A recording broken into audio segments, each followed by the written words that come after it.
नमस्कार धर्मानुरागियों। आज मैं वैशाख मास के शुक्ल पक्ष की पूर्णिमा तिथि को श्रीमद् भागवत महापुराण में वर्णित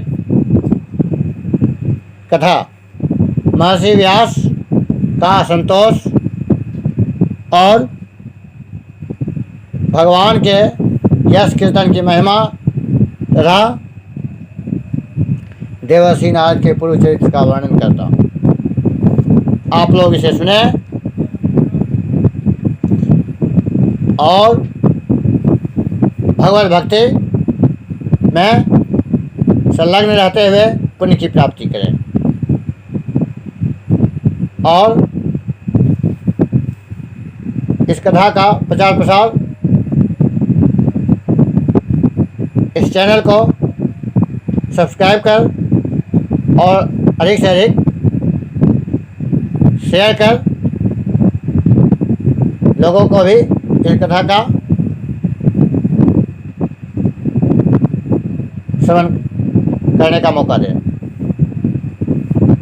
ओम श्री राधा कृष्णाभ्याम नमः। एक बार की बात है, महर्षि वेदव्यास सरस्वती नदी के तट पर जो उनका आश्रम था वहीं पर वो बैठे हुए थे और उनका मन चिंता से भरा हुआ था। वे सोच रहे थे कि मेरे मन में शांति नहीं है, इसका क्या कारण हो सकता है। मैंने वेद का 4 विभाग कर दिया, अनेक पुराणों की भी रचना की, महाभारत का भी मैंने रचना किया, लेकिन फिर भी मेरे मन को शांति नहीं मिली। इसका क्या कारण हो सकता है। हो ना हो भगवान ही जाने, इसमें कुछ त्रुटि रह गई है। लगता है मैंने सही तरीके से भगवान का प्रचार प्रसार, भगवान के नाम का प्रचार प्रसार ठीक से नहीं किया है। इसी कारण मुझे अशांति है। यही बात सोच रहे थे कि देववश नारद जी वहाँ पहुँच गए और नारद जी ने उनसे पूछा, कहिए मुनि, आपकी तबीयत तो ठीक है, आपके आश्रम में सभी आश्रमवासी तो सुख से रहते हैं, किसी प्रकार का कोई कष्ट तो नहीं है, किसी प्रकार की आपको चिंता तो नहीं है। तो इसके उत्तर में महर्षि व्यास ने कहा, हे देवर्षि, मैं क्या बताऊं, मैंने वेद का 4 विभाग भी कर दिया, पुराणों की भी रचनाएं की और महाभारत की भी मैंने रचना की, लेकिन फिर भी मेरे मन को शांति नहीं है। मेरा मन व्याकुल सा रहता है। तो आखिर का क्या कारण रहता है। आप तो त्रिकालदर्शी हैं, ब्रह्मा जी के वरद पुत्र हैं, मानस पुत्र, इसलिए आपके नजर में कोई कारण हो तो आप मुझे बताएं। तो नारद जी ने कहा, आपने अभी तक जितनी भी रचनाएं की है उसमें भगवान श्री कृष्ण के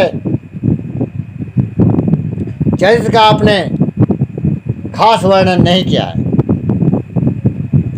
और भगवान श्री कृष्ण के नाम कीर्तन का वर्णन जिस पुस्तक में, जिस धर्म ग्रंथ में नहीं हो, वो पुस्तक बेकार होता है। वह उसी प्रकार का माना गया है जिस प्रकार कौवे को जो उत्कृष्ट भोजन दिया जाता है, उसी प्रकार का वो रचनाएँ मानी जाती है। उसमें मनीषी लोग, ईश्वर भक्त और ब्रह्मर्षि परमहंस मुनि सब उसमें गोता नहीं लगाते हैं, ध्यान नहीं देते हैं, इसलिए आपको शांति नहीं है। क्योंकि इस संसार में सभी के दुख दुविधाओं का, समस्याओं का समाधान एक भगवान श्री कृष्ण के नाम कीर्तन से ही संभव है। आपने उसका अभी तक रचना नहीं किया है, इसलिए आपके मन को शांति नहीं है। इसलिए आप लोग उसी पर मैंने आपको इस बात को मैंने इशारा से आपको बता दिया कि आप भागवत की रचना कीजिए, भागवत महापुराण की रचना कीजिए, तब आपको शांति मिलेगी। क्योंकि अब मैं अपने बारे में आपको बता रहा हूँ कि नाम कीर्तन के प्रभाव से क्या फल होता है। अपने पिछले जन्म में मैं एक ब्राह्मणी जो दासी थी, उसी का मैं पुत्र था, ब्राह्मणी दासी का। मैं छोटा ही था कि मेरे पिताजी की मौत हो गई और माँ ही में एकमात्र मेरा सहारा था। उसी के सहारे मैं जीवन यापन करता था। संसार में एक माँ ही थी मेरे लिए। लेकिन मैं छोटा बालक तो था, लेकिन ज़्यादा खेलकूद पर मैं ध्यान नहीं देता था और मैं ज़्यादा बोलता भी नहीं था। माँ के साथ मैं रहता था। माँ जो दूसरे के घर में घरेलू काम करके आते थे और वहाँ मैं भी जाता उसके साथ में, वहीं मुझे भोजन भी मिल जाता था, मेरा भरण पोषण हो रहा था। इसी बीच उस गांव में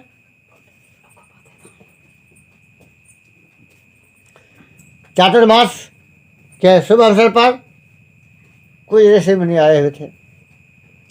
वो लोग एकांत में बैठ करके एक जगह भगवत भजन कर रहे थे। इधर क्या हुआ, उस गांव के ग्रामीणों ने सोचा कि ये बालक तो गरीब है, दासी पुत्र है, इसलिए इसको वहीं महात्मा जी की सेवा में इसको रख दिया जाए और वहीं का ये बर्तन बासन मांजेगा और वहीं रहेगा ये। तो उन लोगों ने मुझे वहाँ रख दिया। मैंने महात्मा का भोजन, उन सारे महात्माओं का मैं भोजन बनाने लगा और बर्तन बासन साफ करने लगा, उनका जूठा बर्तन। और खाने के नाम पर मैंने महात्मा जी से आदेश लिया था कि हे महात्मा लोग, यदि आप लोगों का आदेश हो तो मैं आपके जूठा थाली में जो बचा रहेगा, जो जूठा भोजन, उसको मैं खा सकता हूँ, वही खा करके मैं अपना जीवन यापन कर लूँगा। तो महात्मा जी दयालु थे, उन लोगों ने कह दिया ठीक है, जैसी तुम्हारी इच्छा। तो मैं उन्हीं महात्माओं का जूठा दिन में एक बार खा लेता था और वही खा के रह जाता था। चूँकि वे लोग महात्मा जो थे भगवान का नाम कीर्तन करते थे और उन्हीं का जूठा खाने के कारण मेरी बुद्धि भी भगवान के नाम कीर्तन में लीन हो गई और मैं उनका प्रवचन सुना करता था और एक एक पद का मैं ध्यान से श्रवण करता था। तो मेरी भगवान के प्रति भक्ति बढ़ती ही जा रही थी और मैं भक्ति रस में सराबोर हो जाता था।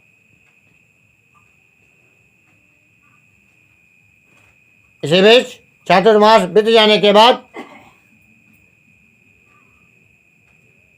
जब वे लोग महात्मा जाने लगे तो उन्होंने हमसे कहा कि बच्चा, अब तो मैं जा रहा हूँ, लेकिन तुझे आशीर्वाद देता हूँ, तूने मेरी बहुत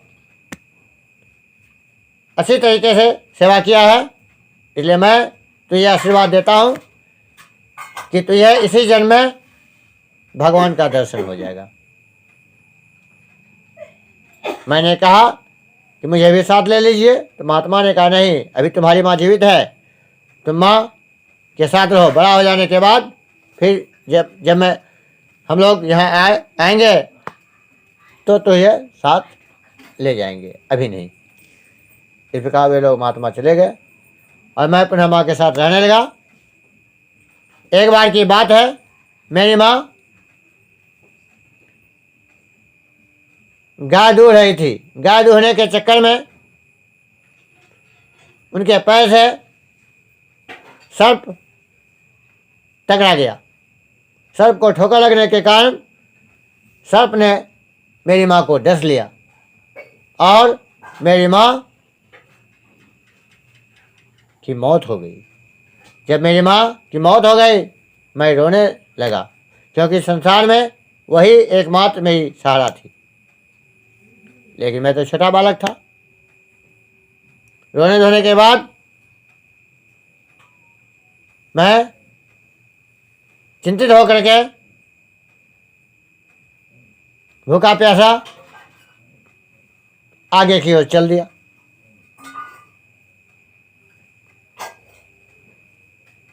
माँ को प्रणाम कर आगे की ओर चल दिया। आगे जाने के बाद चलते चलते काफ़ी दूरी को मैंने तय कर लिया पैदल ही, और घना जंगल की ओर चला गया। गांव से गुजरा, जंगल गया, फिर चलते चलते घना जंगल की ओर चला गया। मैं प्रकृति के दृश्य को देखता जा रहा था। रास्ते में जो गांव होते थे, गांव की सुषमा को मैं देखता जा रहा था। इस प्रकार चलते चलते मैं जब घना वन में आ गया तो एक पीपल पेड़ की छांव में मैं बैठ गया और वहीं पर भगवान का ध्यान करने लगा, भगवान का नाम कीर्तन मन ही मन करने लगा। क्योंकि उन महात्माओं के संसर्ग से मेरी जिज्ञासा भगवान के प्रति बढ़ गई थी, इसलिए मैं वहाँ ध्यान करने लगा। अचानक मेरे हृदय में भगवान दर्शन दिए। मैंने देखा कि भगवान मेरे हृदय में आए हुए हैं और भगवान को देखकर मैं बहुत खुश हुआ। लेकिन अगले पल ही मैं देखता क्या हूँ, वो भगवान की मूर्ति विलुप्त हो गई, गायब हो गई। मैं परेशान हो गया। मैंने बहुत कोशिश किया कि फिर मुझे उसी प्रकार की मूर्ति का दर्शन हो, लेकिन भगवान का दर्शन तो मुझे नहीं हुआ। आकाशवाणी हुई कि हे बालक, इस जन्म में तुझे भगवान का दर्शन नहीं होगा, क्योंकि मैंने जिज्ञासा, अपने प्रति जिज्ञासा बढ़ाने के लिए तुम्हारी जो जिज्ञासा थी, जिसका तुम ध्यान कर रहे थे, उसी का रूप मैंने तुझे दिखाया। वो एक ही बार का दर्शन था। लेकिन हाँ, अब तो खुशी खुशी काल का इंतजार कर, अपने समय का इंतजार कर। और जब यह तुम्हारी मौत हो जाएगी तो तुम भगवान के यानी मेरे पार्षद बन जाओगे, और मेरी कृपा से तू त्रिकालदर्शी बनेगा और तीनों लोकों में तेरी गति रहेगी। तो बिना रोक टोक के हवा की गति से हर जगह अपनी मर्जी से आ जा सकता है। तो मैं खुशी खुशी भगवान का भजन करते हुए समय का इंतजार करने लगा, और सही समय पर मेरा काल आ गया। मेरी मौत हो गई। तो मेरा शरीर नष्ट होने के बाद मैं ब्रह्मा जी का मानस पुत्र बना। ब्रह्मा जी का मानस पुत्र बनने के बाद उन्होंने मुझे ज्ञान दिया और उनसे प्राप्त ज्ञान के कारण मैं विष्णुलोक, ब्रह्मलोक, शिवलोक, स्वर्गलोक, उसके बाद भूलोक, गोलोक, हर जगह मेरी गति थी। मैं कहीं भी बिना रोक टोक के जा सकता था। तो अभी जो मेरी स्थिति है उसी कारण से मैं तुम्हारे पास आया हूँ पृथ्वी लोक में। तो भगवान के नाम कीर्तन का यही प्रभाव है।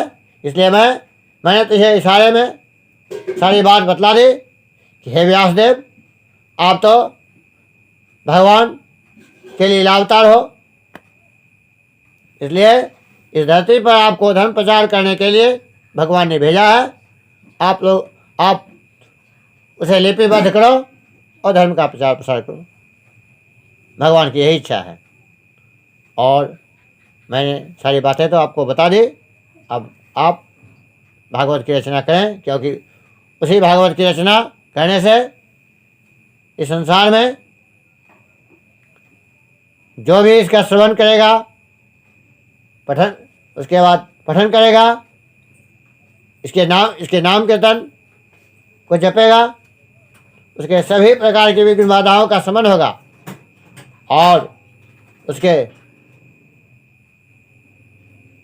कल्याण का मार्ग प्रशस्त होगा और उसकी दैविक और भौतिक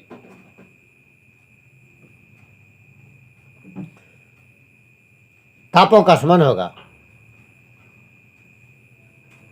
इस प्रकार भगवान नारद जी ने महर्षि व्यास जी को उपदेश देकर फिर वहाँ से वो ब्रह्मलोक की ओर प्रस्थान कर गए। ओम श्री राधा कृष्णाभ्याम नमः। माता राधे रानी की जय। बाल गोपाल श्री कृष्ण भगवान की जय। कृष्ण वंदे जगत गुरु। श्रीमद् भागवत महापुराण की जय। सभी भक्त और उनके भगवान की जय। जय जय माता राधे रानी की जय।